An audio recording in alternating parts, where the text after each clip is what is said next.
तो चलिए guys start करते हैं क्वेश्चन नंबर 23। तो क्वेश्चन नंबर 23 को ध्यान से देखेंगे। क्वेश्चन नंबर 23 में दिया गया है how many terms of AP. तो सबसे पहले आप एपी लिख लो। 24 कितना दिया हुआ है, 24 दिया हुआ है, 21 दिया हुआ है और 18 दिया हुआ है, ठीक है। और उसके बाद इसमें बोला गया must be taken so that sum, मतलब आपके पास ये एपी है और आपको क्या बोला है, सम कितना होना चाहिए, एसएन बोला है 78। तो सबसे पहले हम लोग क्या करेंगे इस क्वेश्चन में, ए पहले जो गिवन है उसको लिख लीजिए। ए इज इक्वल टू 24 हो गया। डी बराबर क्या होता है, A2 माइनस A1। तो A2 का जो वैल्यू है वो है 21 और A1 का जो वैल्यू है वो है 24। तो ये हो जाएगा -3। तो D इज इक्वल टू क्या हो जाएगा, -3। अब आपको क्या बोला गया है, n निकालने के लिए। तो हम लोग क्या करेंगे, जो Sn वाला फॉर्मूला है उसको यूज़ करेंगे। तो Sn बराबर क्या होता है, n/2 2a प्लस n-1 और d, ठीक है। अब यहाँ पे आप देखो Sn के जगह आप लिख लो 78। n का वैल्यू जो है आपके पास क्या दिया हुआ है, देख लीजिए ध्यान से, नहीं दिया हुआ। तो यहाँ n/2 रहेगा क्योंकि आपको n ही तो फाइंड करना है ना। 2a का वैल्यू दिया हुआ है 24। उसके बाद यहाँ पे आप क्या लिख लीजिएगा, प्लस n-1 और d का वैल्यू चेक करो कितना आया हुआ है, -3। अब हम लोग इसको सॉल्व करेंगे। इसको इससे मल्टीप्लाई कर दीजिए, क्रॉस मल्टीप्लाई। तो ये 78 2 जा हो जाएगा 156, यहाँ n आ गया। 24 2 जा करेंगे तो कितना आ जाएगा, 48। अब -3 से n को मल्टीप्लाई करेंगे तो -3n हो जाएगा और -3 को अगर आप -1 से मल्टीप्लाई करेंगे तो ये +3 हो जाएगा। बहुत सिंपल कैलकुलेशन है। n 48 + 3 कितना हो गया, 51 - 3n और यहाँ पे कितना आ गया, 156। तो 156 इक्वल्स टू आपको क्या मिल गया है, n। अब अगर आप n को अंदर मल्टीप्लाई कर लो तो क्या हो जाएगा, 51n - 3n², ठीक है। यहाँ तक करने के बाद आपको क्या करना है, इसी में मैं सॉल्व करूँगा अभी आगे का पार्ट, ठीक है। ध्यान दीजिएगा आप ध्यान से, है ना। यहाँ पे आपको क्या मिल गया, तो 156 इक्वल्स टू कितना मिला है, 51n - 3n²। अब हम लोग क्या करेंगे, थोड़ा सा दिमाग लगाएंगे। यहाँ पे दिमाग क्या लगाना है वो देख लीजिए। सबसे पहले आप क्या करिए ना कि सबको एक साइड लेके चल जाइए। तो हमेशा n² के सामने पॉजिटिव सिंबल होना चाहिए। तो ये पूरा टर्म्स को उठा के आप उधर लेके चले जाए। तो क्या हो जाएगा, 3n²। फिर यहाँ पे क्या हो जाएगा, -51n और यहाँ पे क्या हो जाएगा, +156 इक्वल्स टू कितना, 0, ठीक है।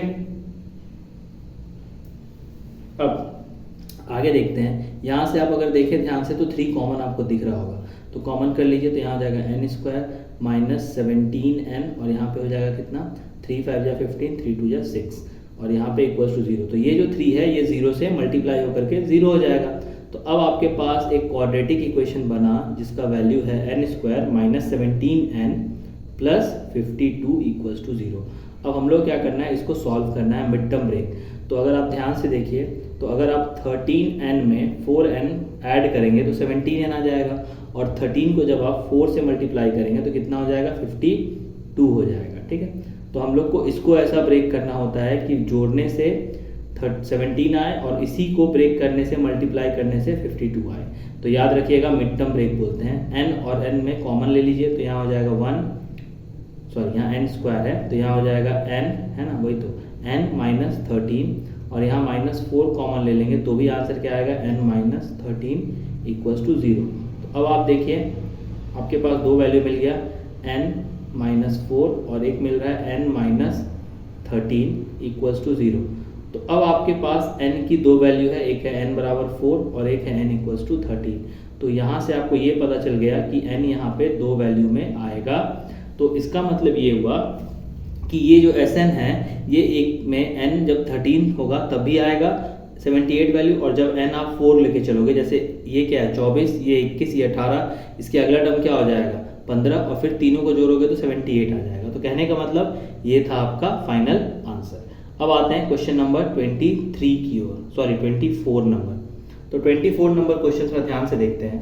24 में बोला गया है find the sum of first 1000 positive integers, ठीक है। इसका डायरेक्ट फार्मूला भी होता है और अगर आपको याद नहीं है तो डायरेक्टली आप बना सकते हो। 1000 पॉजिटिव इंटीजर्स का मतलब क्या हो गया, 1 to 1000। तो 1 + 2 + 3 ऐसे डॉट डॉट डॉट करके लास्ट में कहाँ तक जाएगा, ये +1000 तक जाएगा।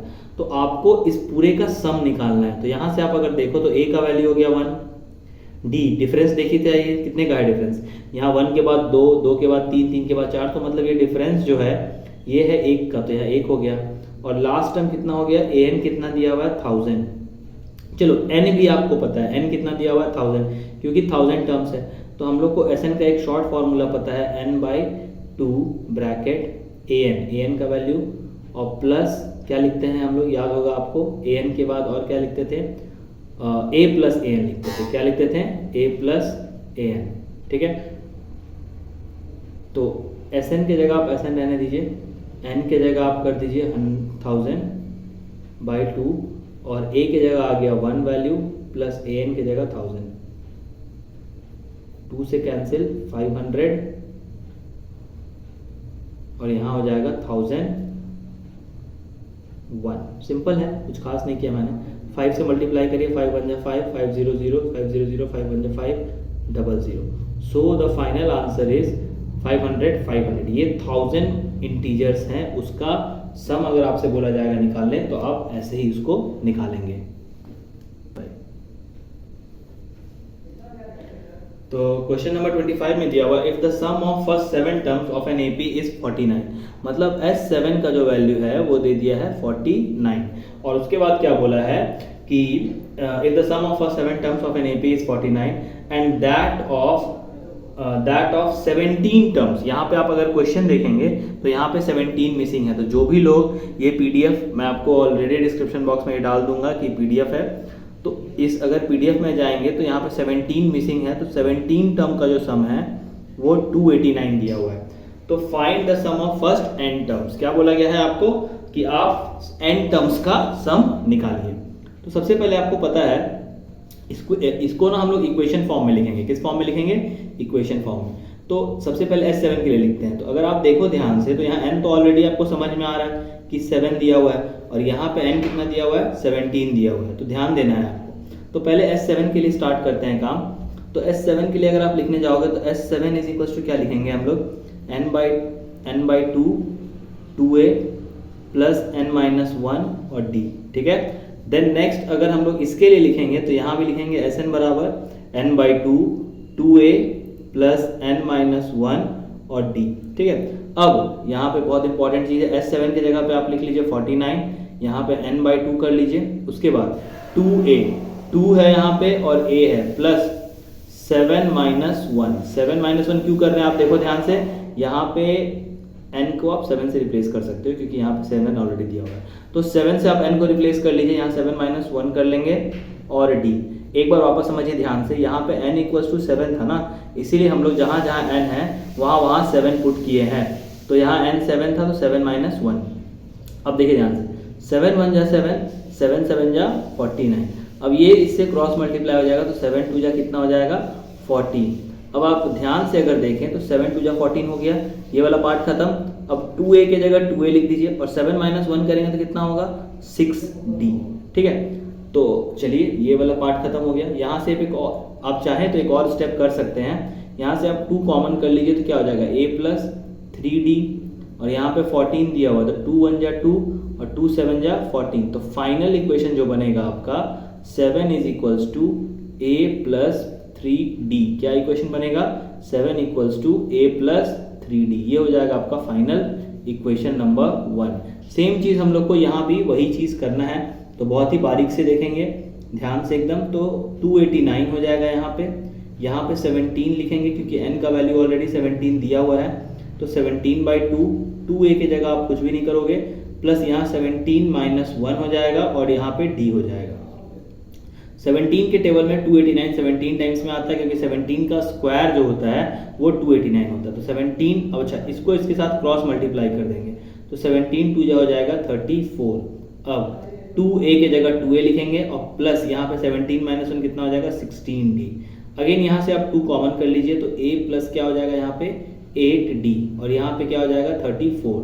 तो 2-1 जा 2 और 2-17 जा 34। तो फाइनली आपको क्या मिल जाएगा, 17 = क्या मिल जाएगा a प्लस 8d। ये हो जाएगा इक्वेशन नंबर 2। अब आप देखो ध्यान से, आपको 2 इक्वेशन मिलना था, 2 इक्वेशन यहाँ पे मिल चुका है। बहुत ही गौर से देखिए, ठीक है। अब उसके बाद आगे बढ़ते हैं हम लोग। तो फ्रॉम इक्वेशन 1 एंड 2 तो लिखेंगे यहाँ पे सॉल्विंग इक्वेशन 1 एंड 2। तो सॉल्विंग इक्वेशन 1 एंड 2 का मतलब हो गया 7 equals to a plus 3d, और दूसरा इक्वेशन हो गया 17 equals to a plus 8d। अब आप क्या करें, इसको सब्ट्रैक्ट कर लीजिए।